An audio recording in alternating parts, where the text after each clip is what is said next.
Donc, c'est la deuxième partie de ce message.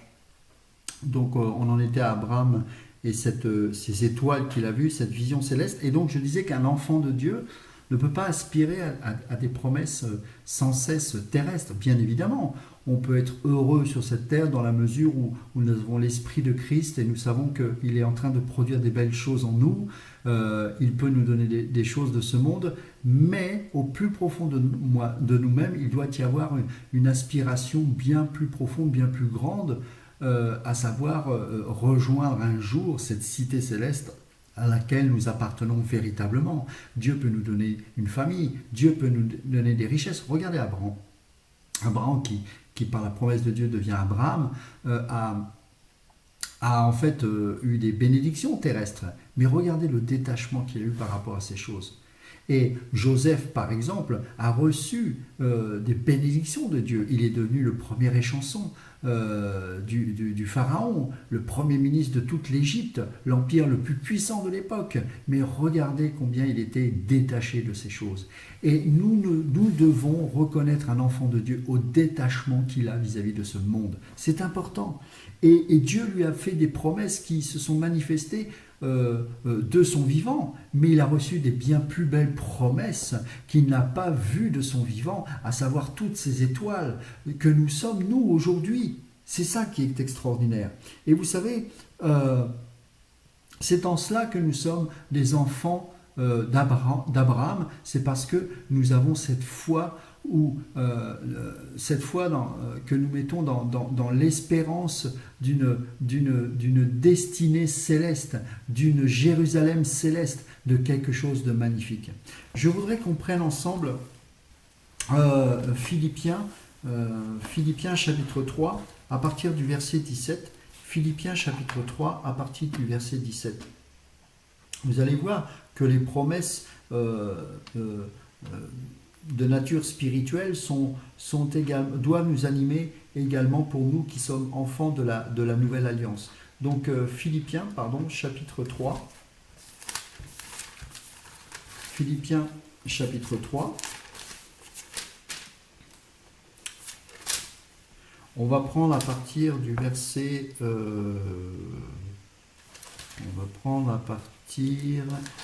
du verset 17. Regardez comment Paul est précis avec sa parole. Soyez tous mes imitateurs, frères et sœurs, et portez les regards sur ceux qui se conduisent suivant le modèle que vous avez en nous. Le modèle que vous avez en nous. En effet, beaucoup se conduisent en ennemis de la croix de Christ. Bien sûr, on veut tellement des choses terrestres que la croix nous rebute, bien évidemment. Et donc on écoute les prédicateurs qui sont des ennemis de la croix de Christ. Je vous ai souvent parlé d'eux et je le fais maintenant encore en pleurant. Leur fin, c'est la perdition. Regarde, écoutez bien. Ils ont pour Dieu leur ventre. Ils mettent leur gloire dans ce qui fait leur honte. Ils ne pensent qu'aux réalités de ce monde. Je répète encore. Leur fin, c'est la perdition. Ils ont pour Dieu leur ventre. Ils mettent leur gloire dans ce qui fait leur honte. Ils ne pensent qu'aux réalités de ce monde. Quant à nous, là il parle les enfants de Dieu, regardez bien, notre droit de cité est dans le ciel. Pourquoi ? Parce qu'à l'origine, nous étions des étoiles. Et des étoiles ont pour vocation à rester au ciel. Parce que les seules étoiles qui ont quitté le ciel, c'est ceux qui ont suivi Satan. Donc nous sommes des citoyens des cieux. Parce que nous sommes des étoiles destinées à rester au ciel et à illuminer le monde qui porte le regard vers le ciel et qui crie « Mais Seigneur, où es-tu » ? C'est important de comprendre ça. Quant à nous, notre droit de cité est dans le ciel, d'où nous attendons aussi comme sauveur le Seigneur Jésus-Christ. Il transformera notre corps de misère pour le rendre conforme à son corps glorieux par le pouvoir qu'il a de tout soumettre à son autorité. C'est magnifique. Vous voyez, notre droit de cité est dans le ciel. Nous sommes des étoiles. Abraham nous a vus au ciel. Nous n'avons pas chuté avec le diable. Nous sommes des citoyens célestes. Nous sommes morts en Christ et nous sommes ressuscités avec lui. C'est magnifique. Mes amis, nous sommes assis avec lui dans les lieux célestes. Waouh! Allons plus loin dans Hébreux chapitre 11. Hébreux chapitre 11. On verra aussi qu'il nous est parlé, bien sûr, dans ce passage d'Abraham, bien sûr. Regardez, dans Hébreux chapitre 11, alors, l'auteur de l'épître aux Hébreux, bon, je pense que chez Paul, mais un jour on développera pourquoi je pense cela, mais peu importe, on va dire que c'est un auteur anonyme. Hébreux chapitre 11, et on va lire à partir du verset 8. C'est par la foi qu'Abraham a obéi lorsque Dieu l'a appelé, et qu'il est parti pour le pays qu'il devait recevoir en héritage. Et il est parti sans savoir où il allait. Je répète, c'est par la foi qu'Abraham a obéi lorsque Dieu l'a appelé et qu'il est parti pour le pays qu'il devait recevoir en héritage. Et il est parti sans savoir où il allait. C'est par la foi qu'il est venu s'installer dans le pays promis comme dans un pays étranger. Car, il y a habité sous des tentes, ainsi qu'Isaac et Jacob. Ah oui, c'était des nomades et ils vivaient dans des tentes. Ils se déplaçaient à différents endroits de Canaan et ils n'avaient pas d'une maison faite de pierre et de briques. Il n'y avait pas de maison fixe. Donc, je redis ce passage. Il y a habité sous des tentes, ainsi qu'Isaac et Jacob, les cohéritiers de la même promesse. Car, donc là il parlait d'Abraham, car il attendait la cité qui a de solides fondations. Ben oui, la seule cité qui a de solides fondations se trouve au ciel. Celle dont Dieu est l'architecte et le constructeur, mes amis. Dieu est un architecte. Dieu est un bâtisseur. Dieu envoie des missionnaires. Des frères et sœurs se convertissent, des églises, c'est-à-dire la réunion de frères et sœurs qui s'unissent ensemble pour prier dans un lieu, quel qu'il soit, eh bien, ce sont des maisons spirituelles. Dieu a fait de nous une habitation de Dieu en esprit. Donc, l'architecte qu'il est met en nous son esprit d'architecte. Nous devenons des missionnaires, donc des architectes à notre tour. Et parce que nous recevons les plans divins, nous prêchons l'évangile, nous partageons la parole, nous sommes des témoins de Christ, détachés de ce monde pour qu'un édifice spirituel se forme. Édifiez-vous comme un édifice spirituel, nous dit la parole. Vous voyez, c'est ça qui est important. On va prendre un autre passage, toujours dans Hébreux, à partir, toujours dans ce chapitre 11, à partir du verset 13. C'est dans la foi... Alors attendez, on va reprendre un petit peu avant. On va prendre verset 11. C'est aussi par la foi que Sarah elle-même a été rendue capable d'avoir une descendance malgré son âge avancé. Elle a donné naissance à un enfant parce qu'elle a cru à la fidélité de celui qui avait fait la promesse. C'est pourquoi d'un seul homme, pourtant déjà marqué par la mort, est née une descendance aussi nombreuse que les étoiles du ciel, pareille au sable qui est au bord de la mer et qu'on ne peut compter. Waouh!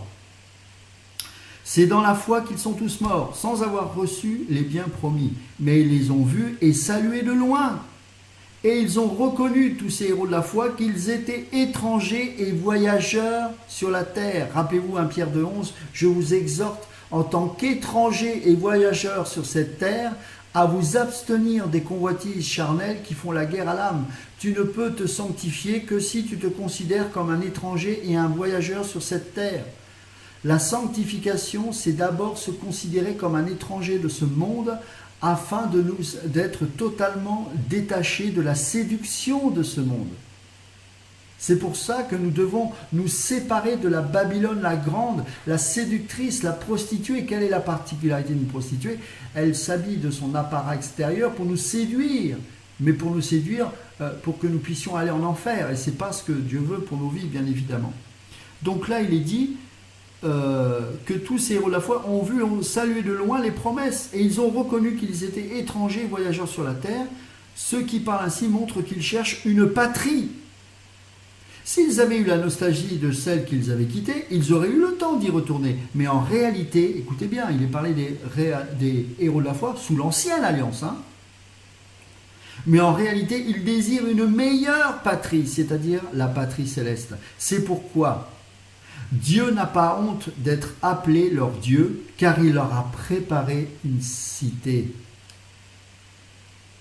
Ah, mes amis, c'est extraordinaire ce passage. Quel encouragement pour nous, quelle promesse.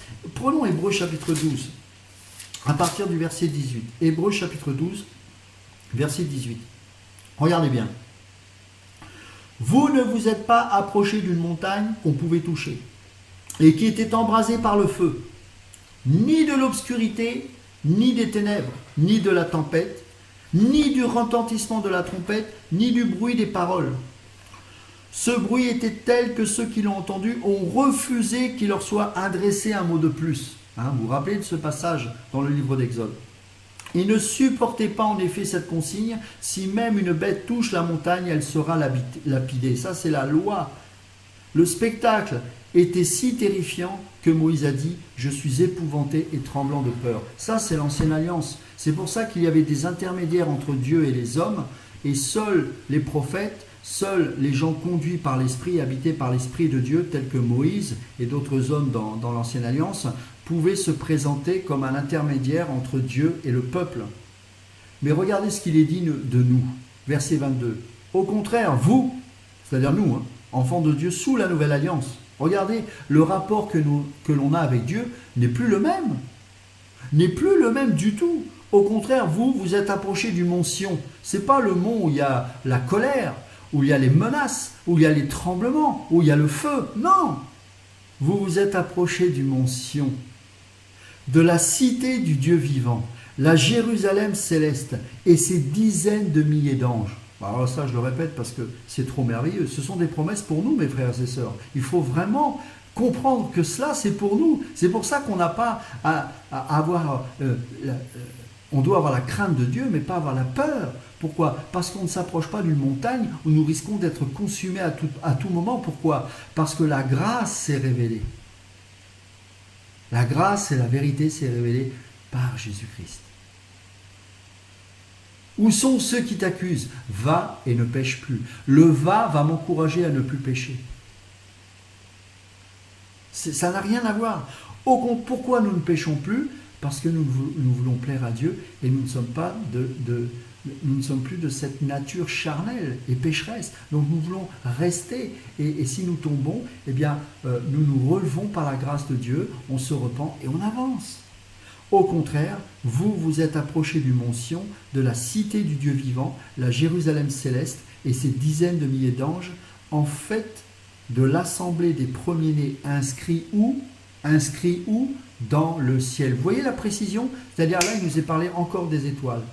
Inscrit dans le ciel, avant même que tu aies pris la décision de quoi que ce soit, tu étais déjà choisi avant la fondation du monde. Tu étais déjà une étoile. Et Abraham, par la foi, a vu ces choses que Dieu lui a montrées. Il a dit, regarde Ludo. Et alors que j'étais dans le péché, alors que toi, mon frère, ma sœur, tu étais dans la boue, eh bien, avant même que tu aies dit oui au Seigneur, le Seigneur savait, ça c'est un mystère, mais le Seigneur savait qu'à un moment donné, tu allais fléchir ton cœur. Et parce que Dieu s'est révélé à toi, eh bien, tu as dit oui et amen à sa volonté. Et Tite 2:11 nous dit que c'est la grâce de Dieu qui nous pousse à renoncer au péché. Ce n'est pas la loi, la grâce de Dieu. Vous êtes approchés du Dieu qui est le juge de tous, des esprits des justes parvenus à la perfection de Jésus, qui est le médiateur d'une alliance nouvelle et du sang purificateur porteur d'un meilleur message que celui d'Abel. Oh mes amis, c'est merveilleux.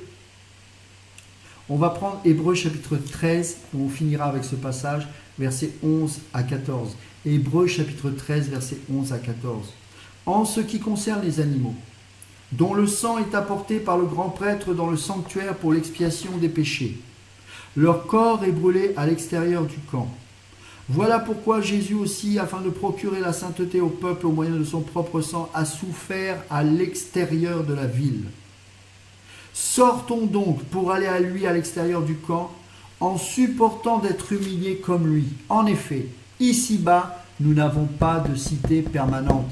Tu n'as pas de destination finale sur cette terre. Parce qu'il est le commencement et la fin de toute chose. Il est l'alpha et l'oméga. Et cet alpha et l'oméga n'a pas de limite. Et donc, parce qu'il est illimité, parce qu'il est divin, parce qu'il s'est révélé à toi au travers de son esprit, parce que tu es devenu un être, même si tu as encore ton corps de chair pendant un certain temps, mais déjà tu es né d'esprit, d'eau et d'esprit par la parole de Dieu, par la grâce qui t'a transformé et qui te renouvelle jour après jour, parce que tu es désormais une personne détachée de ce monde. Mon ami, tu n'as pas de destination finale sur cette terre. Ta destination finale, c'est l'éternité. Ta destination finale, c'est une cité qu'on appelle la Jérusalem céleste. Même pas celle du millénium, hein, la Jérusalem céleste. Un jour, on partagera plus précisément sur cela. En effet, je répète, c'est très important de comprendre ces choses. En effet, ici-bas, nous n'avons pas de cité permanente, mais nous recherchons celle qui est à venir. Nous recherchons celle qui est à venir. On s'accroche à cette espérance. On médite la parole. Vous savez, cette cité, c'est qui? Parce que c'est une personne. Vous avez bien compris que ce n'est pas qu'une ville, c'est Jésus lui-même. Jésus se suffit à lui-même, mais Jésus nous suffit amplement. Il nous comble de bonheur. Il est notre nourriture, il est notre espérance, il est notre destination finale, il est notre richesse, il est notre amour, il est notre sécurité. Je ne vais pas être consumé dans sa présence parce que je ne suis plus dans la montagne de la loi, je ne suis plus là où il y avait les tremblements de terre, où il y avait les orages et les trompettes qui sonnaient, où les prophètes et les anciens, les anciens avaient peur de ce Dieu-là. Et ils disaient non Moïse, approche-toi, mais pas nous, parce que nous allons mourir. Et c'était vrai. Mais nous avons reçu la montagne de Sion, la Jérusalem céleste. Nous n'avons pas besoin d'y grimper, c'est lui qui nous a emmenés là-haut.